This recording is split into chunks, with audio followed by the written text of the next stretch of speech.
Welcome to chemistry coaching classes Telugu. ఈ రోజు మనం చెప్పబోయే చాప్టర్ ఏంటంటే గానీ సాలిడ్ స్టేట్ గురించి. మనకు మ్యాటర్ అనేది 3 టైప్స్ కదా, సాలిడ్, లిక్విడ్ అండ్ గ్యాసెస్. ఇది సాలిడా, లిక్విడా, గ్యాసా అని మనం ఎలా చెప్పగలమంటే గానీ based on it's nature. Okay, liquid లో ఎలా ఉంటాయి, మాలిక్యూల్స్ అనేవి కొంచెం దూరంగా ఉంటాయి. ఓకే, ఒక మాలిక్యూల్ ఇంకొక మాలిక్యూల్ దూరంగా ఉంటాయి. అండ్ నెక్స్ట్ గ్యాసెస్ లో అయితే ఇంకా దూరంగా ఉంటాయి. అదే సాలిడ్ లో అయితే కానీ దగ్గరగా ఉంటాయి. అందుకే సాలిడ్స్ అనేవి గట్టిగా ఉంటాయి. ఓకే, సో సాలిడ్స్ అనేవి హార్డ్ గా ఉంటాయి. దాని యొక్క ప్రాపర్టీస్ అనేవి చాలా డిఫరెంట్ గా ఉంటుంది. ఓకే, మనం సాలిడ్స్ గురించి తెలుసుకోవాలంటే మనకు ఒక 10 టాపిక్స్ ఉన్నాయన్నమాట. సాలిడ్ స్టేట్ అనేది కంప్లీట్ కావాలంటే మనకు కొన్ని టాపిక్స్ ఉన్నాయి. ఓకే, ఆ టాపిక్స్ అన్నిటిని మనం ఏవేవో చూద్దాం. సాలిడ్ అనేది 2 టైప్స్ ఉంటాయి, crystalline solid and amorphous solid. Okay, దాని గురించి తెలుసుకుందాం. నేను ఇప్పుడు చెప్పే ప్రతి చార్ట్ చాలా ఇంపార్టెంట్. ఒకసారి మీరు ప్రాక్టీస్ చేయండి. నేను చెప్పినప్పుడే ప్రాక్టీస్ చేస్తారు, లేకుంటే కానీ మీరు స్క్రీన్ షాట్ తీసుకొని మీకు కానీ నోట్స్లో రాసుకుంటారో మీ ఇష్టం. కానీ నేను చెప్పే ప్రతి చార్ట్ చాలా చాలా ఇంపార్టెంట్. బిట్స్ అనేవి ఇందులో నుంచి చాలా వస్తాయి. కాబట్టి మీరు తప్పకుండా నేను చూపించే ప్రతి చార్ట్ స్క్రీన్ షాట్ తీసుకొని ప్రాక్టీస్ చేయండి. ప్రాక్టీస్ అనేది ఈ యొక్క సాలిడ్ స్టేట్ మొత్తం ఎంత ప్రాక్టీస్ చేస్తే అంత వస్తుంది అనమాట. ఓకే, సాలిడ్ స్టేట్ అనేది 2 టైప్. ఓకే, సాలిడ్ లో మనకు 2 టైప్స్ ఉంటాయి, crystalline solid and amorphous solid. దాని గురించి చూద్దాం. నెక్స్ట్ 7 ప్రిమిటివ్ సెల్స్ గురించి తెలుసుకోబోతున్నాం. అండ్ నెక్స్ట్ క్రిస్టలిన్ సాలిడ్స్ అనేటివి మనం క్రిస్టలిన్ సాలిడ్ గురించే కదా తెలుసుకోబోయేది. ఇందులో నెక్స్ట్ క్రిస్టలిన్ సాలిడ్స్ గురించి తెలుసుకోబోతాం. And next crystalline solid 4 types ఉంటాయి, ionic solid, covalent, metallic and molecular. And next unit cells అనేటివి 3 ఉంటాయి, simple cube, body centred cube and face centred cube. And next radius of cation, anion తెలుసుకుంటాం. ఒక chart ఇవన్నీ topics అన్నమాట. Next density and packing efficiency గురించి తెలుసుకుంటాం. Defects of crystalline solid అనేది 2 type, Schottky and Frenkel. And next defects of crystalline solid by impurities N type and P type ఉంటుంది. Next Bragg's equation గురించి తెలుసుకోబోతున్నాం. And electric and magnetic properties గురించి. And next వచ్చేసి packing efficiency. దీని తర్వాత మన chapter అనేది కంప్లీట్ అయిపోతుంది. ఫస్ట్ వచ్చేసి క్రిస్టలిన్ అండ్ అమార్ఫస్ సాలిడ్ అంటే ఏంటో చూద్దాం. క్రిస్టలిన్ అండ్ అమార్ఫస్ సాలిడ్ అంటే కానీ సాలిడ్ అనేది 2 టైప్ గా డివైడ్ అయి ఉంటుంది, crystalline solid and amorphous solid. Crystalline అని మనం ఎప్పుడు చెప్తాము అంటే crystalline is a true solid. గుర్తుపెట్టుకోండి, crystalline is a true solid, amorphous is a pseudo solid. Okay, crystalline అనేది మనకి ఎగ్జాంపుల్ గా మనము షుగర్ క్రిస్టల్ గా ఎగ్జాంపుల్ తీసుకుందాం. ఊరికే ఎగ్జాంపుల్ తీసుకుంటాం.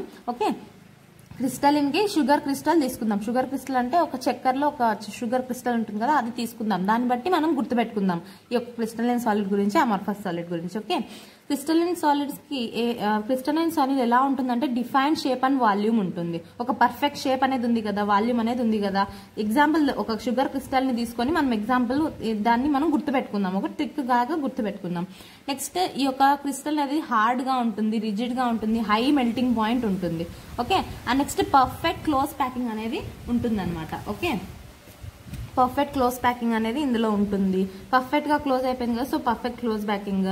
నెక్స్ట్ వచ్చేసి అనైసోటోప్, ఐసోటోప్, రెండిటికి డిఫరెన్స్ ఇదే చాలా ఇంపార్టెంట్ అనమాట. ఇందులో అనైసోటోప్, ఇది ఐసోటోప్. అనైసోటోప్ అని ఎప్పుడు చెప్తామంటే కానీ physical properties like refractive index ఏదన్నా కావచ్చు, రిఫ్రాక్టివ్ ఇండెక్స్ కావచ్చు, ఏమైనా కొన్ని ఫిజికల్ ప్రాపర్టీస్ అనేటివి డిఫరెంట్ ఫిజికల్ ప్రాపర్టీస్ డిఫరెంట్ గా ఉంటాయి, డిఫరెంట్ డైరెక్షన్ లో. అంటే ఈ యొక్క అనైసోటోప్ అంటే కానీ ఒక క్రిస్టల్ సాలిడ్ ని మనం చూసినట్లయితే దాని యొక్క లోపల స్ట్రక్చర్స్ అనేటివి ఇలా ఉంటాయి, ఒక మాలిక్యూల్స్ అనేటివి. సో ఇది ఒకలాగా ఉంది. అండ్ నెక్స్ట్ ఇది నేను డిఫరెంట్ స్ట్రక్చర్స్ లో డిఫరెంట్ కలర్స్ తో డ్రా చేశాను కదా, సో ఇలా ఉంటాయి అన్నమాట. ఇలా ఉన్నప్పుడు మనకి ఏమవుతుందంటే కానీ డిఫరెంట్ డైరెక్షన్, ఒక్కొక్క డైరెక్షన్ లో ఒక్కొక్కటి ఫామ్ అవుతుంది. ఈ డైరెక్షన్ లో ఇలా రిఫ్రాక్టివ్ ఇండెక్స్ ఇలా ఒకలాగా ఉంటుంది, ఈ డైరెక్షన్ లో ఒకలాగా ఉంటుంది. నెక్స్ట్ ఈ డైరెక్షన్ తీసుకున్నట్లయితే ఒకలాగా ఉంటుంది. సో డిఫరెంట్ డైరెక్షన్ లో డిఫరెంట్ ప్రాపర్టీ చూపిస్తుంది కాబట్టి దీన్ని మనం అనైసోటోపిక్ అంటాం. ఓకే, ఎగ్జాంపుల్స్ వచ్చేసి NaCl, KCl, CaCl, ZnS, Squarg. Examples చాలా చాలా ఇంపార్టెంట్. నేను చెప్పే ప్రతి ఒక్క లైన్ కూడా చాలా ఇంపార్టెంట్. సో ఫ్రెండ్స్, మీరు ఇది స్క్రీన్ షాట్ తీసుకొని ప్రతి ఒక్కరు సాలిడ్ స్టేట్ అంతా మొత్తం మనం గుర్తుపెట్టుకోవాల్సిందే అనమాట. నెక్స్ట్ దీనికి అప్లికేషన్ బేస్డ్ క్వశ్చన్స్ కూడా ఉంటాయి అనమాట. అప్లికేషన్ బేస్డ్ అనేది చాలా ఇంపార్టెంట్. ఆ క్వశ్చన్స్ మీరు తప్పకుండా అవన్నీ ఒకసారి బాగా ప్రాక్టీస్ చేయండి. ఓకే, నెక్స్ట్ వచ్చేసి దీనికి లాంగ్ రేంజ్ ఆర్డర్ ఉంటుంది. అంటే దీనికి ఒక ఎగ్జాంపుల్ మనం ఎలా గుర్తుపెట్టుకోవచ్చు అంటే కానీ దీనికి లాంగ్ రేంజ్, దీనికి షార్ట్ రేంజ్. లాంగ్ రేంజ్ అంటే ఏంటంటే కానీ ఇప్పుడు మనకి దీంట్లో ఎలా ఉంటాయంటే కానీ ఈ యొక్క అరేంజ్మెంట్ ఇలా లాంగ్ రేంజ్ ఇలానే ఆర్డర్డ్ గా ఉంటాయి అనమాట. ఓకే, ఇలా ఆర్డర్ రూపంలో ఉంటాయి అనమాట. అదే ఇందులో దీనికి అంతా opposite, amorphous definite shape and volume అంటే దీనికి ఉండదు. ఇది హార్డ్, ఇది సాఫ్ట్ ఉంటుంది, రిజిడ్ ఉండదు, లో మెల్టింగ్ పాయింట్ ఉంటుంది. దీనికి రివర్స్ ఆపోజిట్. ఒకటి గుర్తుపెట్టుకుంటే ఇంకొకటి మనము గుర్తుపెట్టుకోవచ్చు కదా. దీనికి పర్ఫెక్ట్ క్లోజ్ ప్యాకింగ్ ఉంటే దీనికి ఉండదు. ఇది అనైసోటోప్ అంటే ఐసోటోప్ అంటే ఇది ఉండేదే డిఫరెంట్ గా ఎలానో ఉంటుంది కాబట్టి దాని యొక్క ఫిజికల్ ప్రాపర్టీ ఏ డైరెక్షన్ లోనో ఒకేలాగా ఉంటుంది. ఓకే, అండ్ నెక్స్ట్ ఎగ్జాంపుల్ దీనికి షార్ట్ రేంజ్ ఆర్డర్ అనేది కూడా ఉంటుంది. అంటే ఎలా చిక్తే అలా మాలిక్యూల్స్ అనేటివి అరేంజ్ అయి ఉంటాయి అనమాట, ఒక రేంజ్ లో ఉండవు అనమాట. ఓకే, షార్ట్ రేంజ్ అంటే ఒకలాగా ఊరికే అలా ఒక డిఫరెంట్ అంటే అంతా డిఫరెంట్ గా ఉంటాయి అనమాట. దీనికి షార్ట్ రేంజ్ ఆర్డర్ ఉంటుంది. దీనికి లాంగ్ రేంజ్ అంటే ఇలాంటి ఆర్డర్ అనేది ఇంకా కంటిన్యూ అవుతూ ఉంటుంది. అదే దీంట్లో అయితే కానీ షార్ట్ రేంజ్ అంటే అంత ఇలా ఆర్డర్ లో ఉండదు కాబట్టి మనకు షార్ట్ రేంజ్ అనేది ఫామ్ అవుతుంది. నెక్స్ట్ ఎగ్జాంపుల్ దీనికి super cooled liquids of and plastics, glass, rubber.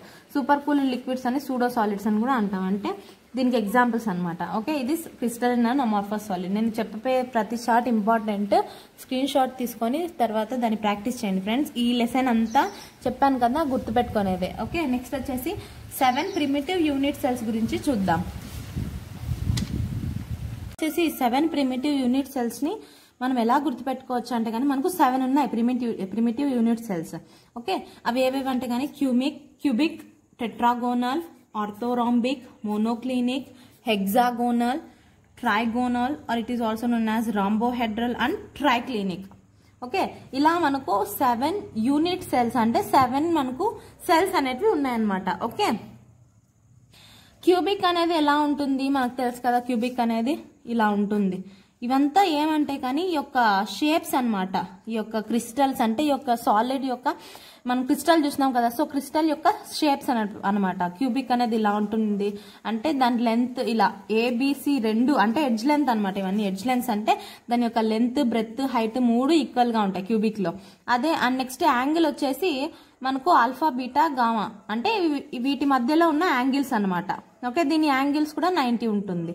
And next examples ఏదంటే కానీ క్యూబిక్ కి NaCl, KCl, ZnS and Cu.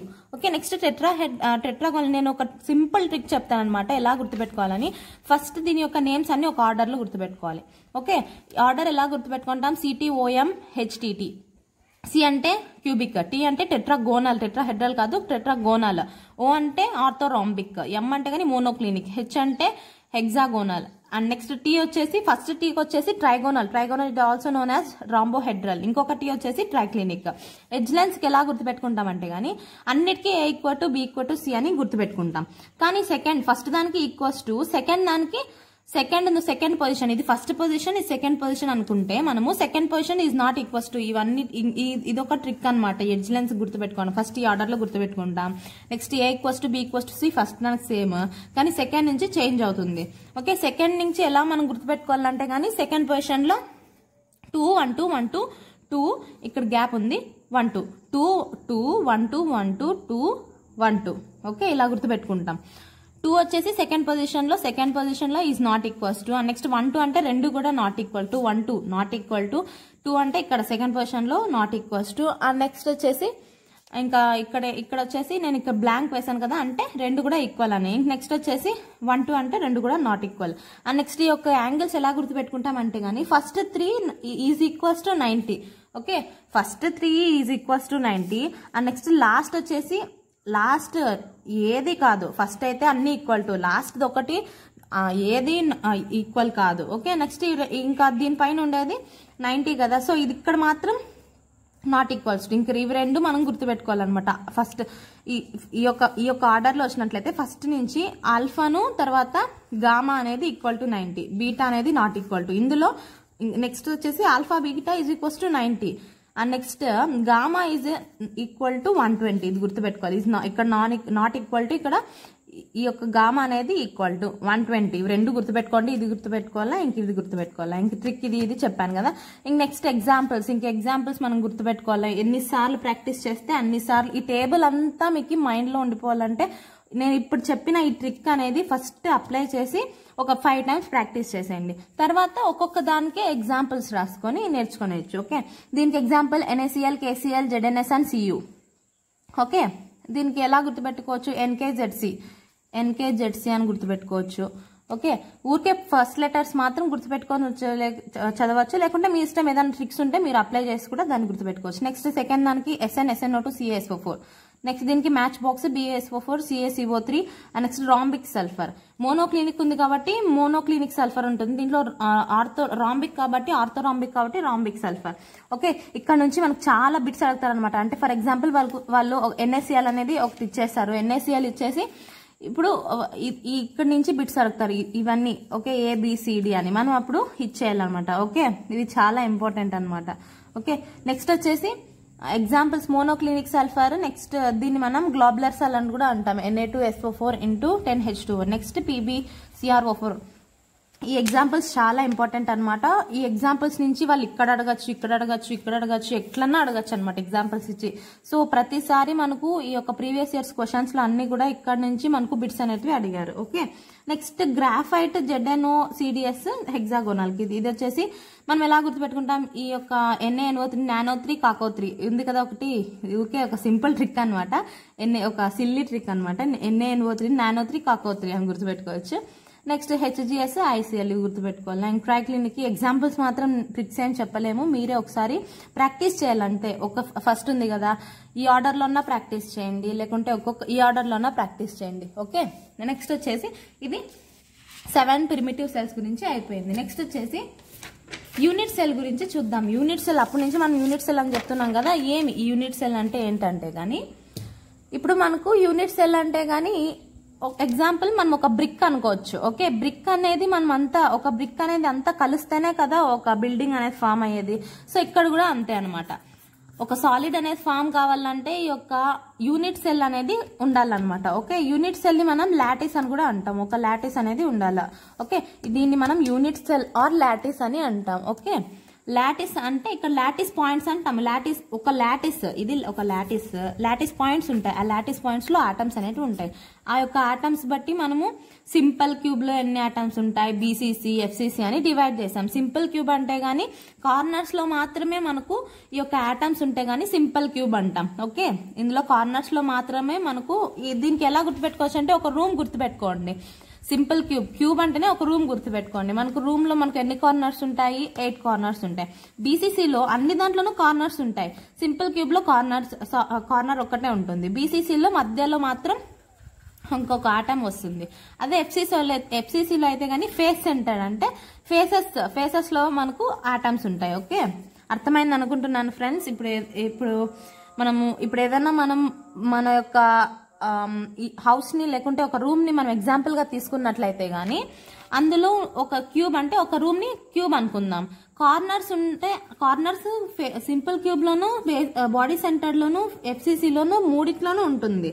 కానీ ఫేస్ సెంటర్డ్ FCC అంటే ఫేస్ సెంటర్ లో మనకు ఫేస్ సెంటర్స్ అంటే ఇక్కడ ఫేసెస్ అన్నమాట. ఓకే, ఇలా ఉంటుంది కదా ఫేసెస్, దీన్ని మనం ఫేసెస్ అంటాం. ఓకే, ఈ యొక్క ఫేసెస్ ని. ఓకే, నెక్స్ట్ వచ్చేసి బాడీ సెంటర్ లో మధ్యలో మాత్రమే ఉంటుంది అనమాట. Okay, and next coordination number. ఈ యొక్క టేబుల్ చాలా ఇంపార్టెంట్ ఫ్రెండ్స్. ఒకసారి మీరు స్క్రీన్ షాట్ తీసుకుంటారేమో చూడండి ఫ్రెండ్స్.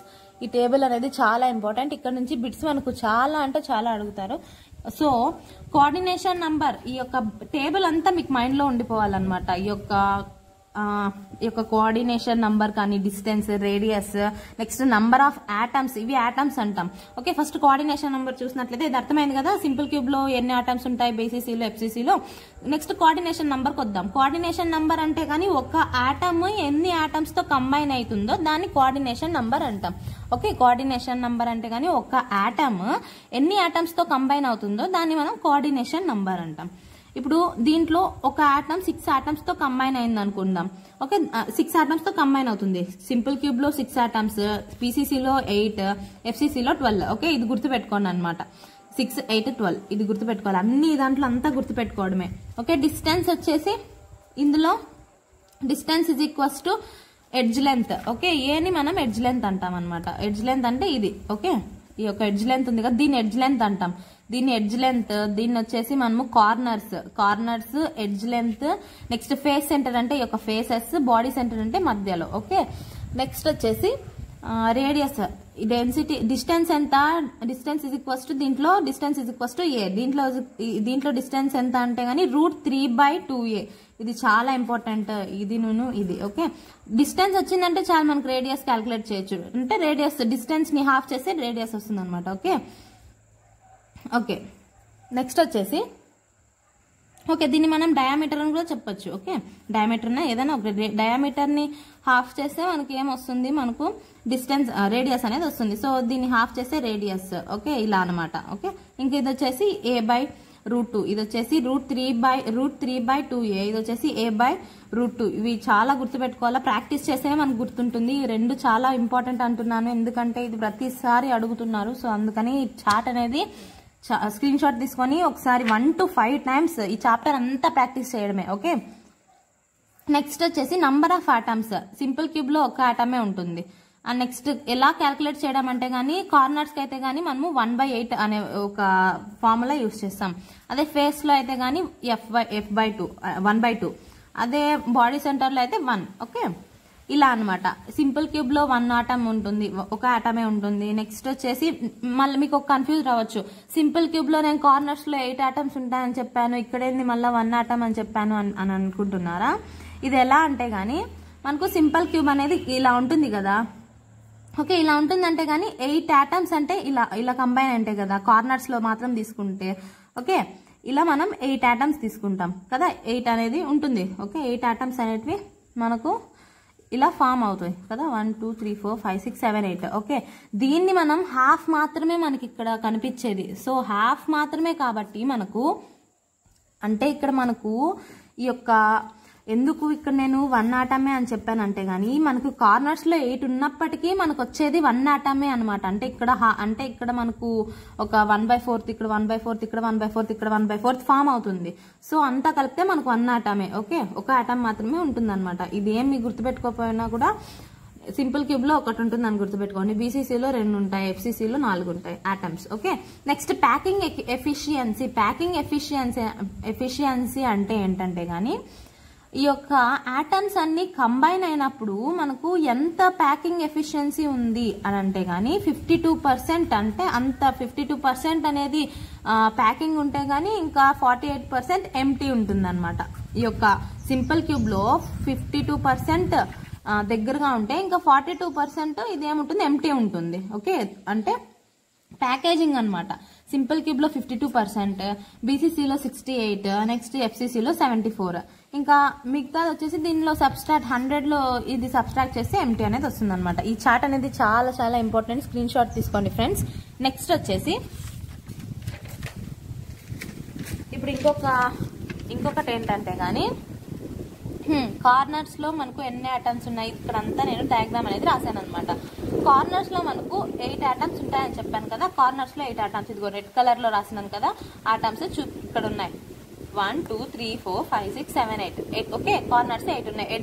ఎడ్జ్ సెంటర్స్ అంటే కానీ ఎడ్జ్ లెంత్ అని చెప్పాను కదా. ఇక్కడ ఒక కార్నర్ కి ఇంకొక కార్నర్ కి లైన్ ఉంది, దీన్ని మనం ఎడ్జ్ లెంత్ అంటాం. ఎడ్జ్ లెంత్ మధ్యలో ఒక ఆటమ్ ఉంటే దాన్ని మనం ఎడ్జ్ సెంటర్ అంటాం. సో ఎడ్జ్ సెంటర్స్ ఎన్ని ఉంటాయి మనకు ఒక క్యూబ్ లో అంటే 12. ఆ యొక్క 12 ఉంటాయి ఎడ్జ్ లెంత్స్. ఓకే, ఆ 12 ఒక్కొక్క ఆటమ్ ప్లేస్ చేస్తే 12 ఆటమ్స్ అయితే.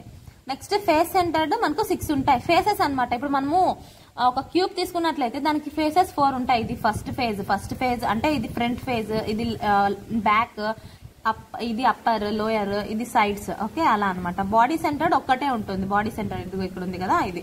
ఓకే, నెక్స్ట్ వచ్చేసి ఒక ఇంపార్టెంట్ ఇక్కడ మనకు ఒక క్వశ్చన్ ఏంటంటే కానీ, calculate formula of unit cell. ఒక యూనిట్ సెల్ కి ఫార్ములా మనం ఎలా రాయాలా ఈ యొక్క కార్నర్స్ కి ఎడ్జ్ లెంత్ కి అంటే గానీ, కార్నర్స్ ని ఏ అనుకుందాం, ఎడ్జ్ లెంత్ ని బి అనుకుందాం, face centred C, next body centred D అనుకుందాం. ఓకే, మనకు ఒక ఫార్ములా ఏం చెప్పాము, కార్నర్స్ కి అయితే 1/8. మనకు టోటల్ ఉన్నది 8 ఉంటే 8 × 1/8. అదే ఎడ్జ్ సెంటర్స్ 12 ఉంటే మనకు కాంట్రిబ్యూషన్ ఎంత ఉంటుంది, 1/4 ఉంటుంది. ఓకే, 12 × 1/4. ఓకే, ఇది గుర్తు పెట్టుకోవాలి. నెక్స్ట్ ఫేస్ సెంటర్ 6 ఉంటాయి, 1/2. బాడీ సెంటర్ ఒకటే ఉంటుంది, 1/1. ఓకే, ఇక్కడ మనం ఇలా చేస్తే కానీ మనకి ఎంత వస్తుంది, 1333 వస్తుంది, 13331 వస్తుంది. ఓకే, అంటే AB3C3D దీనికి ఆన్సర్ అనమాట. ఓకే, నెక్స్ట్ వచ్చేసి అర్థమైంది అనుకుంటున్నాను ఫ్రెండ్స్.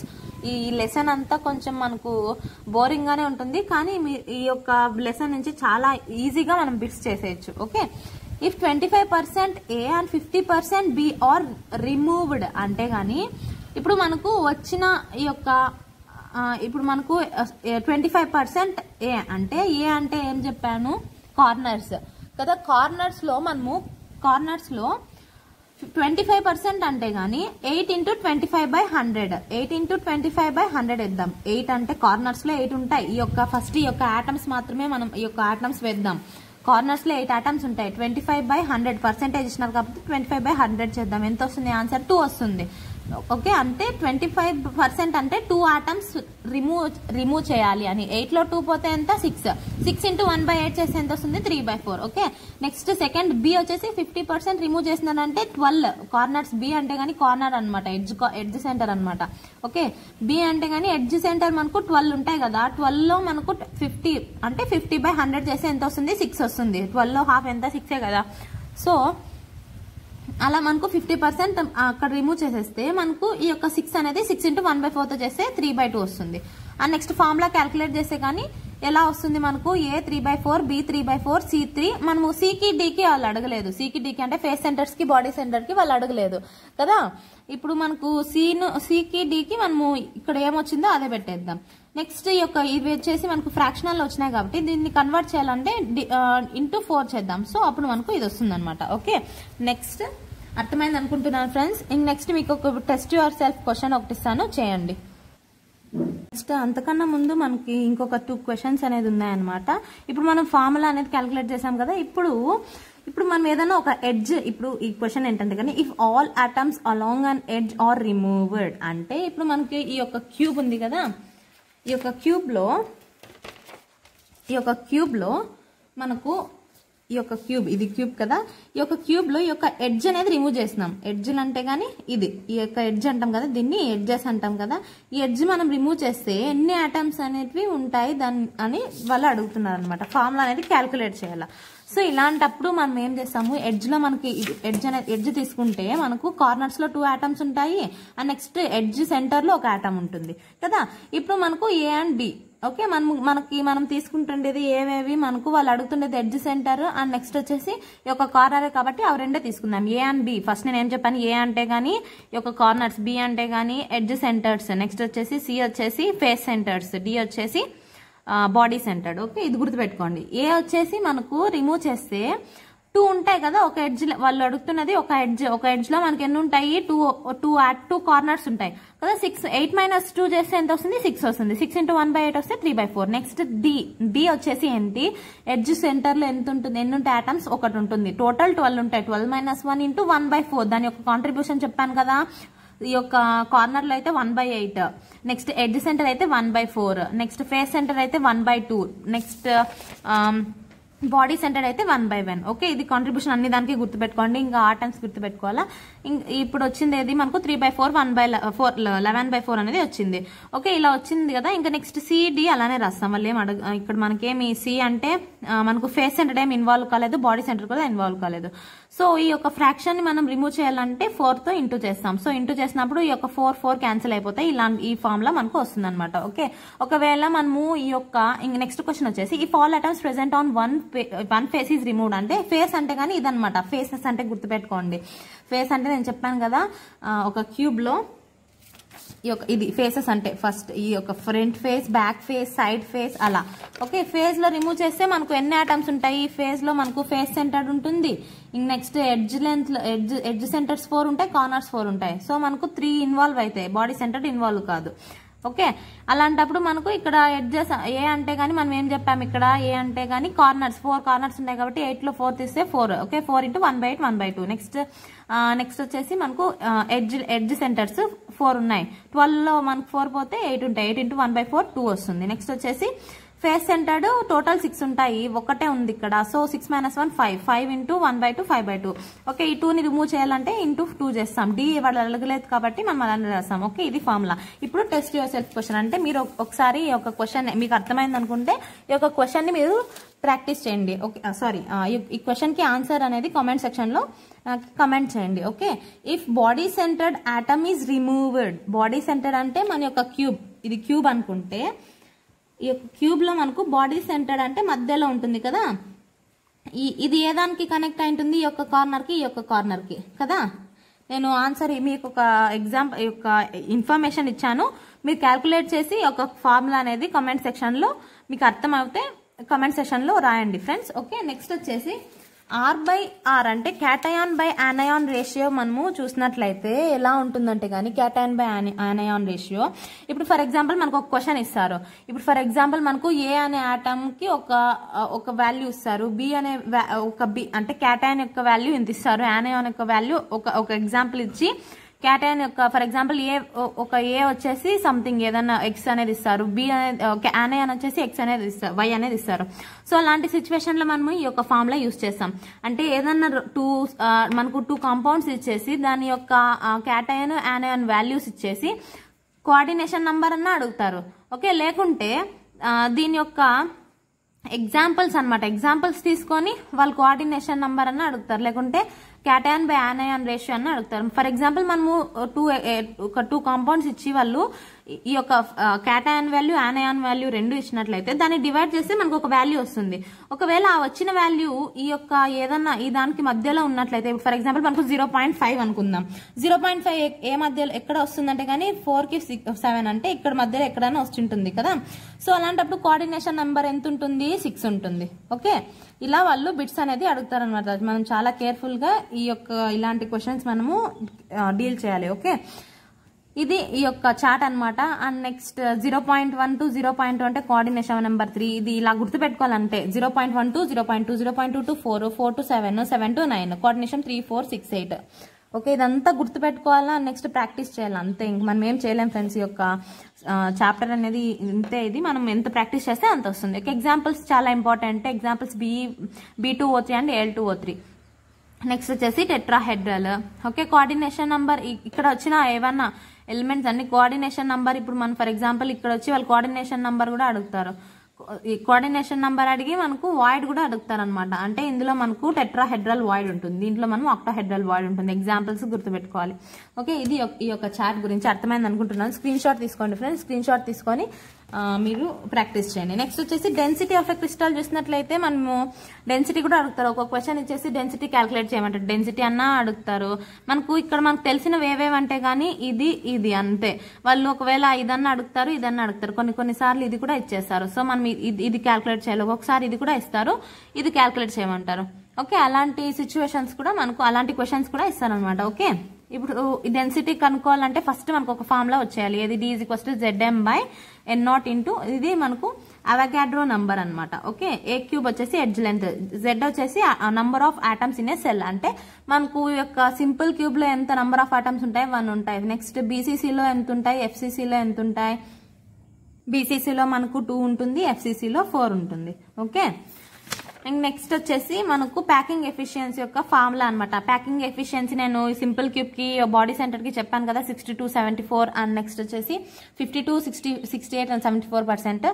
ఇది ఒక ఫార్ములా అనమాట ప్యాకింగ్ ఎఫిషియన్సీ మనం క్యాలిక్యులేట్ చేయడానికి. నెక్స్ట్ వచ్చేసి ఇది అర్థమైంది అనుకుంటున్నాను, ఒకసారి స్క్రీన్ షాట్ తీసుకోండి ఫ్రెండ్స్. నెక్స్ట్ వచ్చేసి దీనికన్నా ముందు నేను క్రిస్టలిన్ సాలిడ్స్ గురించి చెప్పాల్సి వచ్చింది, కానీ మర్చిపోయాను అనమాట. దీని గురించి ముందే చెప్పాల్సిందే. ఓకే, క్రిస్టలిన్ సాలిడ్ ఇప్పుడు మనం అంతా తెలుసుకుంటుంది క్రిస్టలిన్ గురించి, అమార్ఫస్ గురించి కాదు. క్రిస్టలిన్ సాలిడ్ అనేది 4 టైప్స్ గా డివైడ్ అవుతుంది. Ionic solid, covalent solid, molecular solid, metallic solid. Ionic solid మనం ఎక్కడ చూస్తామంటే గానీ అయాన్స్ అంటే NaCl, KCl అలాంటప్పుడు. ఓకే, ఈ నెక్స్ట్ కోవలెంట్ సాలిడ్స్ లో కోవలెంట్ బాండ్ ఉంటుంది. అయానిక్ సాలిడ్స్ లో అయానిక్ ఎలక్ట్రోస్టాటిక్ ఫోర్సెస్ అంటే మనకు ఫోర్సెస్ బాండ్స్ అనేటివి ఇక్కడ మనం చూస్తాం అనమాట. అయానిక్ లో వచ్చేసి ionic bond, next electrostatic forces ఉంటుంది. కోవలెంట్ లో అయితే కోవలెంట్ సాలిడ్స్ లో కోవలెంట్ బాండ్. కోవలెంట్ సాలిడ్స్ ఏవేవంటే కానీ SiO2, డైమండ్, గ్రాఫైట్. SiO2 ఇది స్క్వాడ్స్ అని కూడా అంటున్నాం. నెక్స్ట్ మాలిక్యులర్ అనేది 3 టైప్స్ ఉంటాయి, non polar, polar and hydrogen bonding. Okay, అంటే మాలిక్యులర్ అంటే గానీ మాలిక్యూల్స్ ఫామ్ చేసే సాలిడ్స్ అనమాట. ఓకే, అంటే గానీ ఇవి 3 టైప్స్ ఉంటాయి, non polar, polar and hydrogen bonding. Non polar అంటే గానీ నాన్ అంటే నో, అంటే పోల్స్ అనేటివి ఉండవు ఇందులో. పోల్స్ అంటే ఏవి, పాజిటివ్ నెగిటివ్. నాన్ పోలార్ అంటే పాజిటివ్ నెగిటివ్ అనే పోల్స్ అనేవి ఉండవు. ఓకే, మనకి ఇప్పుడు ఎక్కడన్నా మనం ఈ యొక్క I2 తీసుకుంటాం, CO2, నెక్స్ట్ CCl4. ఇక్కడ మనం చూసినట్లయితే పాజిటివ్ నెగిటివ్ అంటే పోల్స్ అనేటివి ఉండవు, కాబట్టి దాన్ని నాన్ పోలార్ అంటాం. సో ఎప్పుడైతే పోల్స్ అనేది ఉండవో అట్రాక్షన్ అనేది ఉండదు. సో అప్పుడు మనకు soft and it is insulator and low melting point ఉంటాయి. నాన్ పోలార్ లో ఎలాంటి ఫోర్సెస్ ఉంటాయంటే లండన్ డిస్పర్షన్ ఫోర్సెస్ ఉంటాయి. నెక్స్ట్ పోలార్ అంటే గానీ రెండింటికి మధ్యలో మనకి పోల్స్ అనేవి ఉంటాయి, positive negative. So positive negative ఉంటాయి కాబట్టి అట్రాక్షన్ కూడా ఉంటుంది. ఇది కూడా సాఫ్ట్ ఇన్సులేటర్, సేమ్ దీనిలాగే soft insulator, low melting point. And next ఇక్కడ డైపోల్ డైపోల్ ఇంటరాక్షన్స్ అనేవి ఉంటాయి. నెక్స్ట్ ఎగ్జాంపుల్స్ వచ్చేసి KCl అండ్ SO2. ఈ యొక్క I2 అంటే ఇక్కడ మనకి నాన్ పోలర్ అంటే గానీ ఒక ఐకి ఇంకొక ఐకి మధ్యలో ఏముంటుంది, ఇక్కడ లండన్ డిస్పర్షన్ ఫోర్స్ ఉంటుంది. అదే ఇక్కడ K కి Cl కి ఇక్కడ partial positive and partial negative అనేది వస్తుంది. దీనికి మధ్యలో ఏముంటుంది, డైపోల్ డైపోల్ ఇంటరాక్షన్. ఓకే, రెండిట్లోనూ పోల్స్ ఉంటాయి కాబట్టి డైపోల్ డైపోల్ ఇంటరాక్షన్ ఉంటుంది. హైడ్రోజన్ బాండింగ్ వచ్చేసి ఇక్కడ హార్డ్ ఇన్సులేటర్స్, హైడ్రోజన్ బాండింగ్ అనేవి ఉంటాయి. ఇన్సులేటర్స్, ఈ మాలిక్యులర్ అన్ని ఇన్సులేటర్సే, రెండు సాఫ్టే. ఓకే, లో మెల్టింగ్ పాయింటే కానీ ఇది హార్డ్. ఓకే, ఇది రెండు సాఫ్ట్, మూడు ఇన్సులేటర్సే. నెక్స్ట్ ఎగ్జాంపుల్స్ వచ్చేసి హైడ్రోజన్ బాండింగ్ కి H2 అనమాట. నెక్స్ట్ వచ్చేసి కోవలెంట్ హార్డ్ ఎక్సెప్ట్ గ్రాఫైట్ అనేది సాఫ్ట్ గా ఉంటుంది. ఇది ఇన్సులేటర్ గా పనిచేస్తాయి కోవలెంట్ సాలిడ్స్. ఎక్సెప్ట్ గ్రాఫైట్ అనేది కండక్టర్ అనమాట, ఎందుకంటే దీంట్లో ఒక ఫ్రీ ఎలక్ట్రాన్ ఉండడం వల్ల అది కండక్టివిటీ జరుగుతుంది. Okay, high melting point. Next covalent bonds ఉంటాయి. It is hard but brittle అంటే విరిగిపోతుంది. ఇన్సులేటర్ గా మనకి అన్ని ఇన్సులేటర్సే. ఓకే, కానీ ఇక్కడ ఎక్సెప్షన్ గ్రాఫైట్ లో. నెక్స్ట్ ఈ యొక్క అయానిక్ సాలిడ్స్ లో సాలిడ్ గా ఉన్నప్పుడు ఇవి ఇన్సులేటర్స్. అదే యాక్వస్ సొల్యూషన్ అంటే ఇప్పుడు NaCl అంటే గానీ మనకి ఏమి సాల్ట్ కదా, NaCl యాక్వస్ సొల్యూషన్ వేస్తే గానీ కండక్టర్ గా ఇది అవుతుంది. ఓకే, అదే సాలిడ్ లో ఉంటే కండక్టివిటీ చేతి కాబట్టి ఇన్సులేటర్. నెక్స్ట్ మెటాలిక్ చూసినట్లయితే గానీ మనము మెటాలిక్ సాలిడ్స్ అని ఏమంటామంటే మెటల్ క్యారెక్టర్ ని చూపించేవి. ఓకే, మెటాలిక్ క్యారెక్టర్ ని చూపించేవి మెటల్ సాలిడ్స్ అనమాట. ఇవి మెటల్ అంటేనే మనము hard, malleable and ductile. Malleable అంటే గానీ షీత్ లాగా తయారు చేయొచ్చు అనమాట. ఇప్పుడు మనం గోల్డ్ అనేది షీత్ లాగా తయారు చేయొచ్చు కదా. నెక్స్ట్ డక్టైల్ అంటే రింగ్స్ లాగా తయారు చేసి, నేను D&F బ్లాక్ లో ఈ మాల్యబిలిటీ, డక్టిలిటీ, లక్స్చర్ ఇవంతా చెప్పాను. ఒకసారి మీరు ఆ వీడియో చూడనట్లయితే కానీ తప్పకుండా చూడండి ఫ్రెండ్స్. ఇనార్గానిక్ అంతా వీడియోస్ అన్ని కంప్లీట్ అయిపోయాయి. సో ఆ వీడియోస్ అన్ని మీరు ఎవరైతే చూడనట్లయితే కానీ తప్పకుండా చూడండి. అండ్ నెక్స్ట్ షేర్ చేయడం మాత్రం మర్చిపోద్దండి, ఎందుకంటే కానీ వన్ షాట్ వీడియోస్ తెలుగులో చాలా తక్కువ ఉండేవి ఛానల్స్. సో అందుకే నేను ఈ యొక్క సిరీస్ స్టార్ట్ చేశాను. అందుకే మీరు తప్పకుండా ఎవరికైతే యూస్ఫుల్ అనిపిస్తుందో అందరికీ షేర్ చేయండి ఫ్రెండ్స్, ఎందుకంటే తెలుగు మీడియం వాళ్ళు స్టూడెంట్స్ ఉంటారు. అండ్ నెక్స్ట్ వచ్చేసి కొంచెం యావరేజ్ వాళ్ళకు కూడా నా వీడియోస్ హెల్ప్ఫుల్ అవుతాయని అనుకుంటున్నాను, ఎందుకంటే బేసిక్ నుంచి చెప్తున్నాను. నేను చెప్పిన వీడియోస్ అన్ని మీరు ప్రతిదీ, నేను చెప్పే ప్రతి చార్ట్ అంతా మీరు ఒకసారి ప్రాక్టీస్ చేసి, లేకుంటే స్క్రీన్ షాట్స్ తీసుకొని షార్ట్ నోట్స్ రాసుకొని దాన్ని మీరు ప్రాక్టీస్ చేసిన చాలు మాక్సిమం బిట్స్ అనేది కవర్ చేసేయచ్చు. నేను చేసిన తర్వాత ఈ యొక్క వీడియోస్ అన్ని చూసిన తర్వాత మీరు వెంటనే బిట్స్ చేసేయండి. అప్పుడు బిట్స్ చేసిన తర్వాత ఏవేవైతే మీకు బిట్స్ ఇందులో రాని ఉంటాయో అవి నోట్ చేసుకోండి. ఒకసారి నోట్ చేసుకున్న తర్వాత దాన్ని ప్రాక్టీస్ చేయండి. అలా చేస్తే కానీ మీరు పర్ఫెక్ట్ గా తక్కువ టైంలో మీరు స్కోర్ చేసేయచ్చు ఫ్రెండ్స్. ఈ యొక్క కెమిస్ట్రీ అంతా కంప్లీట్ చేసేయచ్చు. ఓకే, అందుకే మీరు ప్రతి ఒక్కరూ ఈ యొక్క వీడియోస్ ని షేర్ చేస్తారని అనుకుంటున్నాను. ఓకే, నెక్స్ట్ మెటాలిక్ సాలిడ్స్ ఏవేవంటే కానీ iron, copper, next gold, silver ఇవంతా. ఓకే, దీంట్లో మెటాలిక్ బాండింగ్ ఉంటుంది. ఇది కండక్టర్, ఇది ఒక్కటే కండక్టర్. ఇంకా ఇక్కడ వచ్చేసి ఒక గ్రాఫైట్, ఇక్కడ ఆక్వస్ సొల్యూషన్. ఇది గుర్తుపెట్టుకోవాలి. ఈ చార్ట్ అంతా అర్థమైంది అనుకుంటున్నాను ఫ్రెండ్స్.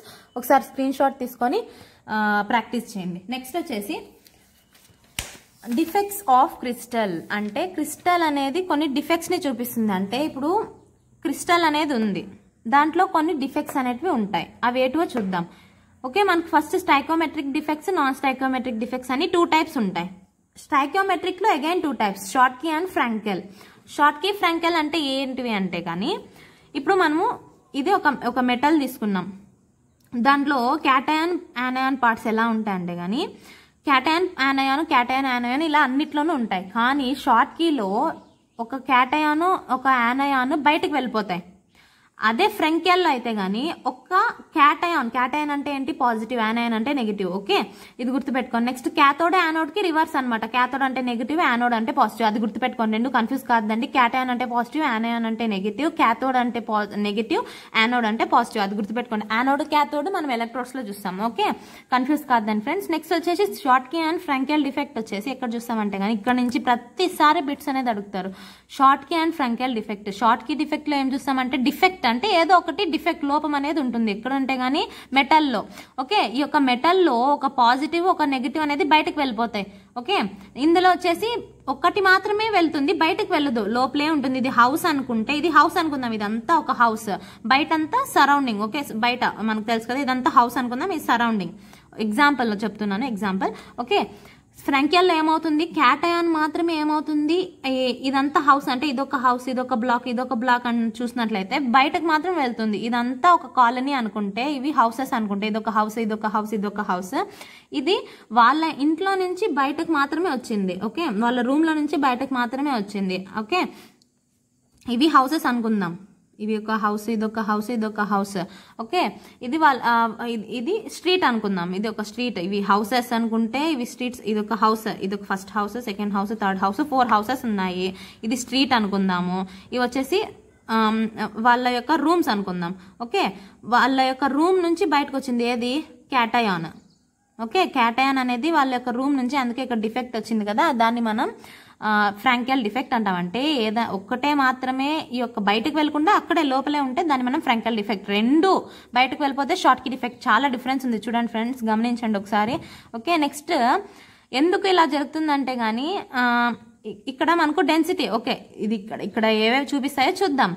బోత్ క్యాటయాన్ యానయాన్ రెండు ఒకే, ఇక్కడే మనకు చాలా ఇంపార్టెంట్ బిట్స్ అడిగేది. Both cation and anion leave lattice site. దీన్ని లాటిస్ సైట్ అంటాం, దీన్ని ఇంటర్స్టియల్ సైట్ అంటాం. ఓకే, మధ్యలో ఉన్న దాన్ని ఇంటర్స్టియల్ సైట్, దీన్ని లాటిస్ సైట్ అంటాం. దీన్ని లాటిస్ సైట్, ఈ మధ్యలో ఉంది దీన్ని ఇంటర్స్టియల్ సైట్. ఓకే, ఇది లాటిస్, ఇది interstitial. Both cation and anion రెండు లాటిస్ సైట్ ని వదిలేసి వెళ్ళిపోతాయి. ఎందుకంటే సేమ్ సైజ్, ఎప్పుడైతే సేమ్ సైజ్ ఉంటాయో రెండు వెళ్ళిపోతాయి.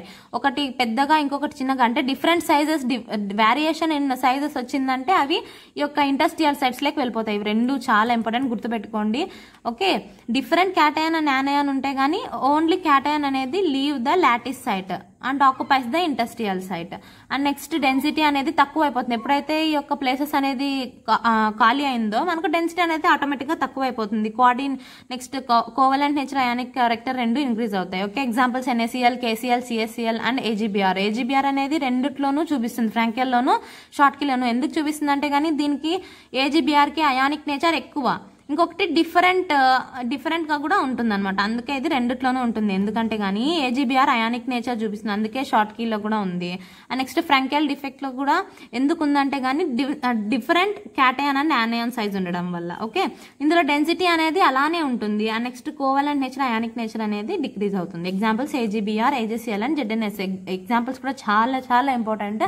నేను చెప్పేది ప్రతిదీ అప్పుడే వెంటనే మీరు ప్రాక్టీస్ చేసేయండి ఫ్రెండ్స్. నెక్స్ట్ వచ్చేసి నాన్ స్టాక్యోమెట్రిక్ డిఫెక్ట్స్ చూసినట్లయితే గానీ, నాన్ స్టాక్యోమెట్రిక్ డిఫెక్ట్స్ అంటే ఏంటంటే గానీ, ఇప్పుడు ఫర్ ఎగ్జాంపుల్ ఇది ఇక్కడ స్టాక్యోమెట్రిక్ అంటే ఈక్వలిబ్రియం అటైండ్ అయింది అంటే గానీ, ఇప్పుడు వెళ్తే రెండు వెళ్ళిపోవాలి, లేకుంటే ఒకటి వెళ్ళినా కూడా బయటే అంటే ఇంట్లోనే ఉండాలి, బయటకు వెళ్ళలేదు, అప్పుడు మనకు ఈక్విలిబ్రియం స్టేట్ అనేది అటైండ్ అయింది. అదే నాన్ స్టాక్యోమెట్రిక్ అంటే గానీ ఓన్లీ ఒక్కటి మాత్రమే బయటకు వచ్చేస్తుంది. ఇక్కడ ఇప్పుడు నాన్ స్టాక్యోమెట్రిక్ లో మనము యానయాన్ పార్ట్ మాత్రమే బయటకు వచ్చేసింది. సో యానయాన్ పార్ట్ మాత్రమే బయటకు వచ్చేసిందంటే అప్పుడు మనం ఆ యొక్క సెంటర్ ఏమంటామంటే ఎఫ్ సెంటర్ అంటాం. ఇది చాలా ఇంపార్టెంట్, ఐపీకి ఒక 2 మార్క్స్ క్వశ్చన్ కూడా ఉంది. ఇది ఎఫ్ సెంటర్ అంటే ఒక్కటి మాత్రమే యానయానిక్ సైట్ నుంచి వెళ్ళిపోయింది. ఏది యానయానిక్ సైట్ నుంచి యానయాన్ అనేది బయటకు వెళ్ళిపోయింది. ఒకటి మాత్రం ఎక్కడైతే వెళ్తే రెండు వెళ్ళినాయి షార్ట్ కీలో. ఫ్రాంకియల్ అయితే వెళ్ళింది కానీ ఇంట్లోనే ఉంది, ఇదైతే బయటకు పూర్తిగా బయటకు వచ్చేసింది. సో ఫ్రాంకియల్ సెంటర్ అని అంటాం దీన్ని. అండ్ నెక్స్ట్ ఏదైతే నెగిటివ్ పార్ట్ వెళ్ళిపోయిందో ఇంకా నెగిటివ్ పార్ట్ ఆక్యుపై చేస్తుంది.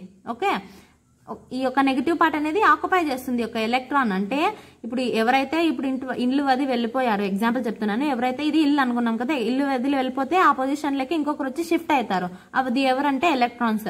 ఓకే, ఈ ఎలక్ట్రాన్స్ షిఫ్ట్ కావడం వల్ల కలర్స్ ఇచ్చాయి. అంటే వీళ్ళు ఫస్ట్ ఈ యొక్క ముందున్న వాళ్ళు అంత బాగా ఇల్లు ఏం పెట్టుకోలేదు. సో ఈ యొక్క ఎలక్ట్రాన్స్ ఏం చేశారంటే ఆ యొక్క హౌస్ కి అంతా పెయింటింగ్స్ కొట్టి అలా కలర్స్ గా తయారు చేశారు. ఓకే, నేను ఒక గుర్తుపెట్టుకోవడానికి చెప్తున్నాను. ఎందుకంటే గానీ న్యూట్రల్ అంటే బాగా ఉంచడానికి, న్యూట్రల్ మెయింటైన్ చేయడానికి మనకు ఇక్కడ ఈ యొక్క ఎలక్ట్రాన్స్ అనేవి యూజ్ అవుతాయి. నెక్స్ట్ వచ్చేసి కలర్స్ అని చెప్తున్నాం కదా, లిథియం అనేది పింక్ కలర్ చూపిస్తుంది, lithium chloride. Next potassium chloride అనేది వైలెట్, అందుకే నేను కలర్స్ కూడా దాంతోనే రిప్రజెంట్ చేశాను. Next sodium chloride yellow colour. Okay, next ఇంకొకటి వచ్చేసి ఇక్కడ వచ్చేసి ఒకటి బయటకు వెళ్ళిపోయింది. ఇక్కడ ఇంకొకటి ఎక్స్ట్రాగా ఏమైందంటే ఈ యొక్క ఇంటర్స్టిషియల్స్ ప్లేస్ లకి ఆక్యుపై అయింది. ఎగ్జాంపుల్ ఏదంటే గానీ ZnO అనమాట. ఓకే, ఈ యొక్క Zn+2 అనేది ఎక్స్ట్రా కావడం వల్ల అవి ఆక్యుపై అయినాయి. ఓకే, ఇది ఒక ఎగ్జాంపుల్స్ అనమాట. నెక్స్ట్ వచ్చేసి next defects caused by mixing impurities అనేది మనము ఇచ్చేయడం వల్ల కూడా మనకు డిఫెక్ట్స్ అనేవి వస్తాయి. ఓకే, ఎగ్జాంపుల్ మనకు ఇక్కడ మనకు ఇంప్యూరిటీస్ ఏవేవంటే గానీ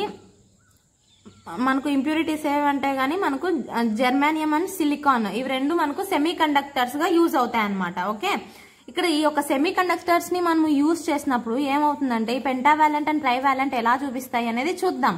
ఓకే, ఇక్కడ పెంటావాలెంట్ అంటే ఇప్పుడు ఏం లేదు, ఏం గుర్తుపెట్టుకుంటామంటే ఈ డిఫెక్ట్స్ అనేవి 2 టైప్స్ ఉంటాయి, పెంటావాలెంట్, ట్రైవాలెంట్.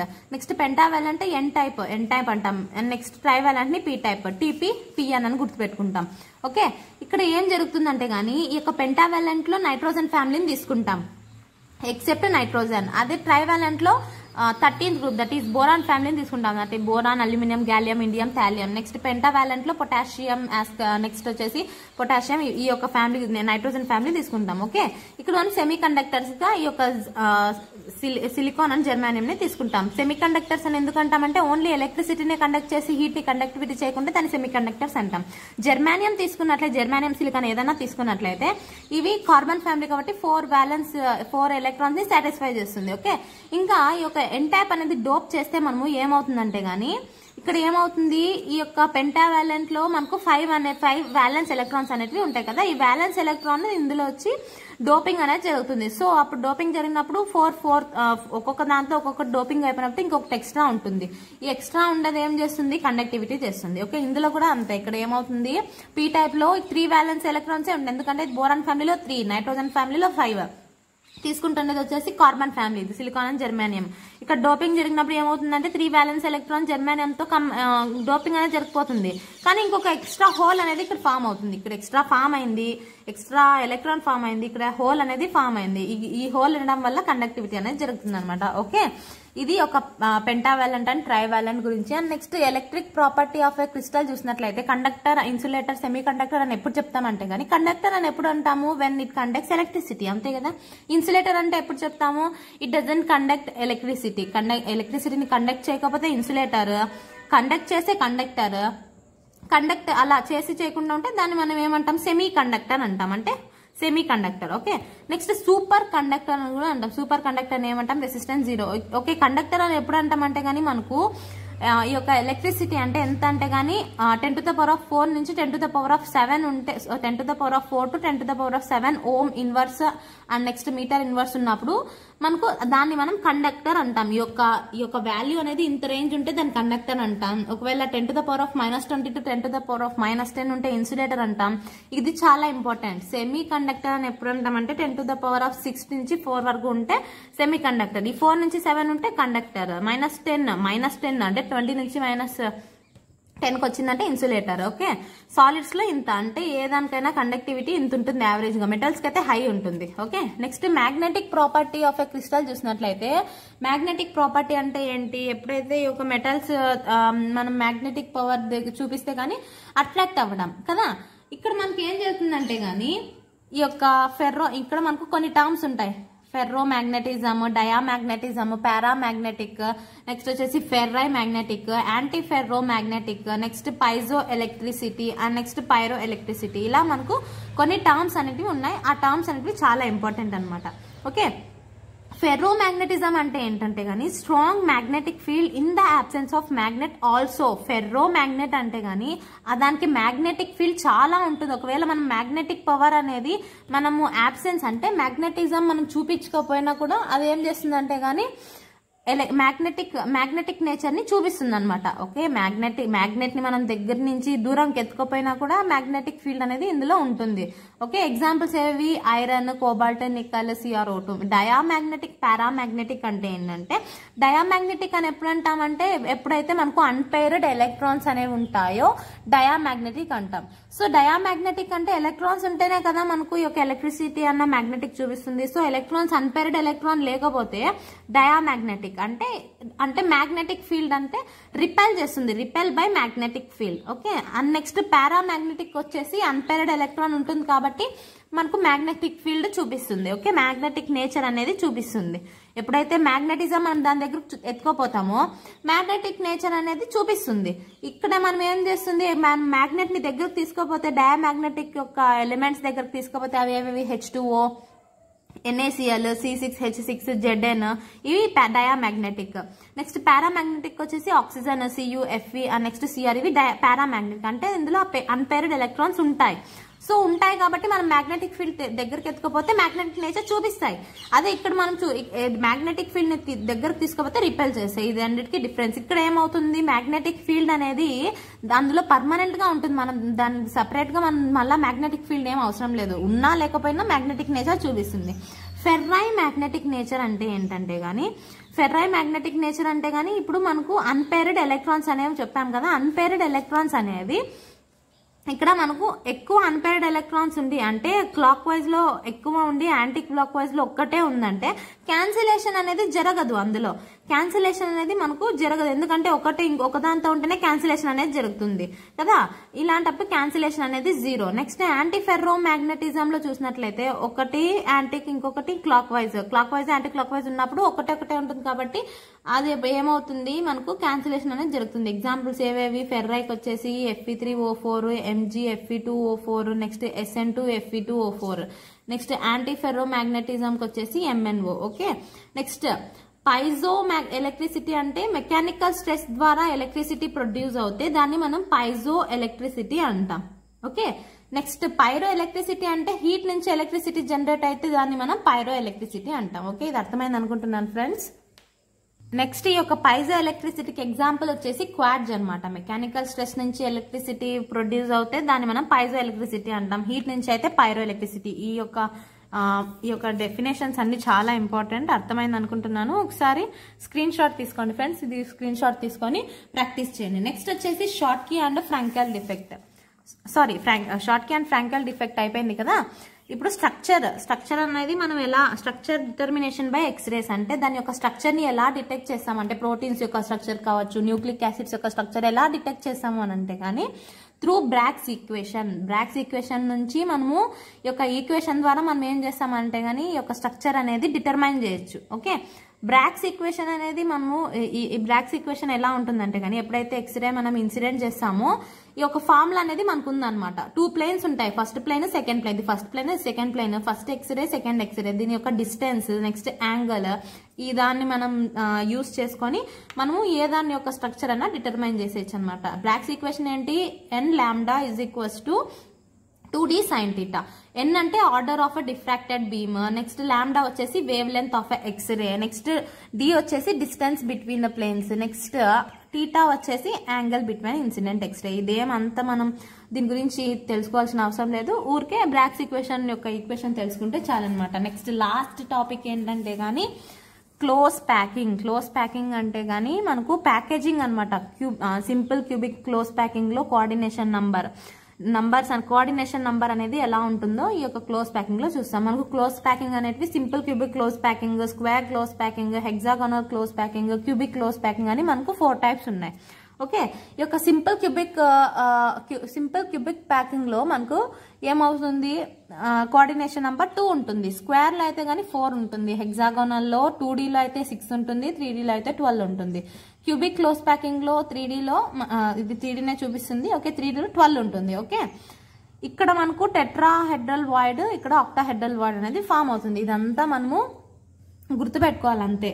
ఈ యొక్క వాయిడ్ అంటే ఏంటంటే గానీ ఇప్పుడు ఈ యొక్క కోఆర్డినేషన్ నంబర్ అంటే నేను చెప్పాను కదా, ఒక ఆటమ్ కి దాని పక్కలో ఎన్ని ఆటమ్స్ అయితే అటాచ్ అవుతాయో దాన్ని మనం కోఆర్డినేషన్ నంబర్ అంటాం. ఇందులో 2 అంటే ఒక ఆటమ్ కి 2 ఫామ్ అవుతాయి. ఇందులో 4 అన్నామంటే ఒక ఆటమ్ కి 4 ఫామ్ అవుతాయి. ఇందులో 6 అంటే ఒక ఆటమ్ కి 6 అనేటివి కోఆర్డినేషన్ నంబర్ చూపిస్తాయి. అంటే 6 ఆటమ్స్ కంబైన్ అయ్యాయి. ఇందులో 6 3Dలో అయితే 6 ఉంటాయి. నెక్స్ట్ ఇందులో 3Dలో 12, ఇందులో కూడా 12. నెక్స్ట్ టెట్రాహెడ్రల్ వాయిడ్ అంటే గానీ టెట్రాహెడ్రల్ వాయిడ్ ఎప్పుడు చూస్తాము, ఎప్పుడైతే 4 ఆటమ్స్ కలిస్తే ఒక వాయిడ్ అంటే ఒక మధ్యలో గ్యాప్ అనేది ఫామ్ అవుతుంది. దాన్ని మనం వాయిడ్ అంటాం, గ్యాప్ ని వాయిడ్ అంటాం. ఓకే.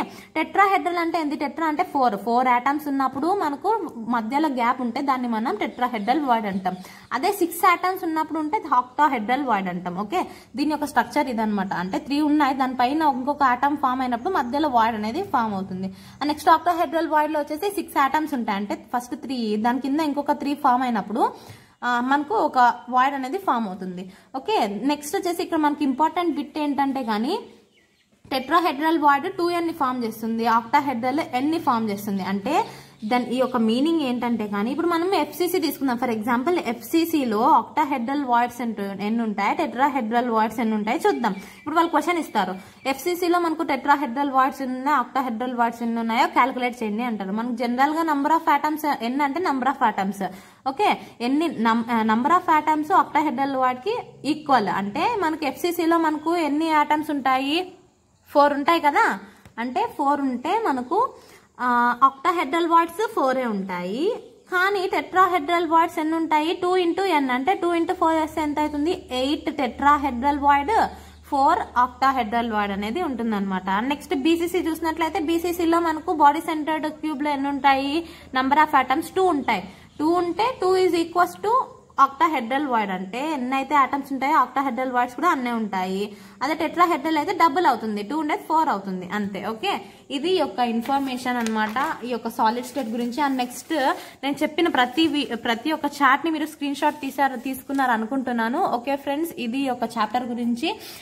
అండ్ నేను చెప్పిన ప్రతి ఒక చార్ట్ ని మీరు స్క్రీన్ షాట్ తీసుకొని దాన్ని ప్రాక్టీస్ చేయండి ఫ్రెండ్స్. అండ్ దీని నుంచి బిట్స్ అనేటివి చాలా ఈజీగా అడుగుతారు. అండ్ నెక్స్ట్ ప్రాక్టీస్ చేస్తేనే మనకి యొక్క బిట్స్ అనేటివి మనం అన్ని దాన్ని మనం సాల్వ్ చేయగలము. అండ్ దీంతో పాటు ఇంకా డెన్సిటీ, దాని యొక్క ప్రాబ్లమ్స్ అన్ని ఉంటాయి, ఒకసారి మీరు చూసుకోండి. ఓకే, నెక్స్ట్ ఈ యొక్క బిట్స్ అనేటివి ఇక్కడ డైరెక్ట్ గానే అడుగుతారు ఇందులో నుంచి. సో తప్పకుండా మీరు ఈ యొక్క చార్ట్స్ అన్ని స్క్రీన్ షాట్ తీసుకొని షార్ట్ నోట్స్ రాసుకుంటున్నారు అనుకుంటున్నాను. తప్పకుండా రాసుకోండి, స్క్రీన్ షాట్స్ కూడా తీసుకోండి. ఓకే ఫ్రెండ్స్, ఇది ఒక చాప్టర్ గురించి అర్థమైంది అనుకుంటాను. మీకు అర్థమైతే కానీ, మీకు అర్థమైందో కాలేదో నాకు తెలియాలంటే కానీ మీరు లైక్ అన్నా చేయండి, లేకుంటే కామెంట్ సెక్షన్ లో ఏదైనా కామెంట్స్ ఏమైనా డౌట్స్ ఉంటే కానీ అడగండి, నేను తప్పకుండా మీకు రిప్లై ఇస్తాను. సో ఇది ఫ్రెండ్స్ ఈ యొక్క చాప్టర్ గురించి. Okay, please like, share and subscribe to my channel. Thanks for watching.